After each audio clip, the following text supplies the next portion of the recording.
एक और कंट्रोवर्सी आई जिसमें आपको घेरा गया कि लग्जूरियस ब्रांड्स का आप इस्तेमाल करती हैं और लोगों ने कहा कि उपदेश देना आसान होता है, उसको निभाना करना मुश्किल। कैसे डील किया आपने? नहीं, डील मैंने किया ही नहीं, क्योंकि देखिए आपने जो लाइन कही मैंने वहीं पे मैं कहती हूँ ना कि LHS is equal to RHS, hence proved. मेरा उपदेश ये कभी था ही नहीं। जो लोग लिख रहे हैं, मतलब आप ऑब्वियसली मुझे वापस कमेंट करना अच्छा नहीं लगता कि अरे ये तो ये कहते नहीं कहते। मैंने कभी नहीं कहा। यहाँ तक कि 15 साल पहले, अगेन आज तक पे ही पहला इंटरव्यू दिया था मैंने अपना 15 साल पहले।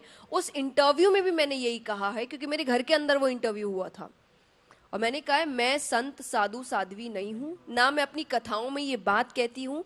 और यूथ होने के नाते जो आज यूथ मुझसे इतनी रिलेटेबिलिटी रखता है, क्योंकि मैं उनको नहीं कहती सब कुछ छोड़ने, मैं तो और कहती हूँ कमाओ भाई।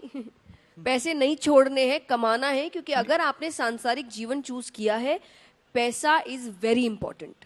तो अपनी इच्छाएं, अपनी पसंद या पूरी करिए, अपने पेरेंट्स को एक अच्छी जिंदगी दीजिए, अपने आप को जिंदगी दीजिए, ट्रैवल करिए, पर उसके साथ आध्यात्मिक होना जरूरी है, क्योंकि ये आपका बेस है।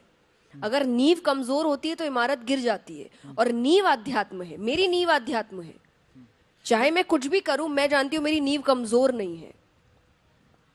लोगों का समझ में आता है कि वो एक सामान्य जीवन जी रहे हैं, लेकिन आपके लिए कहा जाता है क्योंकि आप आध्यात्मिक वक्ता है, तो क्या एक आध्यात्मिक वक्ता का जो जीवन है या जीवन जो शैली है वो साधारण नहीं होनी चाहिए? आप लग्जूरियस, और आपके जो श्रोता हैं, आपको सुनने वाले हैं, आपके अनुयायी भी बन चुके हैं, वो बहुत ही मतलब मुफलिसी में एक तरीके से रह रहे हैं या फिर उतना नहीं कर पाते। अगर आप ये बात कहेंगे तो आप कह रहे हैं कि आज भारत में सबसे ज्यादा युवा है, और आप उतने प्रतिशत युवा को अध्यात्म से दूर कर रहे हैं।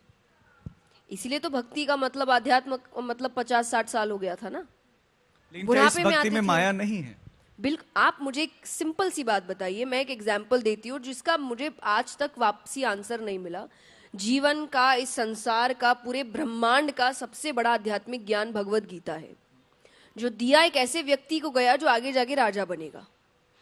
गीता जी में तो भगवान ने कहीं अर्जुन से नहीं कहा कि सोना छोड़ देना, राज्य छोड़ देना, ये जो गहने पहने छोड़ देना, ये जो तुम्हारा रथ है इसको छोड़ देना, जो वैभव है तुम्हारे पास छोड़ देना। और जब अर्जुन ने कहा कि मैं सब कुछ छोड़ के वन चला जाता हूं, तो भगवान कहते हैं तो कायरो वाली हरकत है। तो मैंने जिस गीता जी को पढ़ा, वहां तो कहीं नहीं कहा गया कि आध्यात्मिक होना मतलब माया छोड़ देना है। मुझे अगर छोड़ना ही होगा, मैं वैराग्य लूंगी, मैं बीच का रास्ता नहीं अपनाऊंगी कि मैं यहां रहकर भी मैं कहूं अरे मुझे कुछ नहीं चाहिए, और मन में आपकी सारी इच्छाएं हैं। तो मैं ये ऐसा जीवन नहीं जीना चाहती। I want to be honest, and I am honest.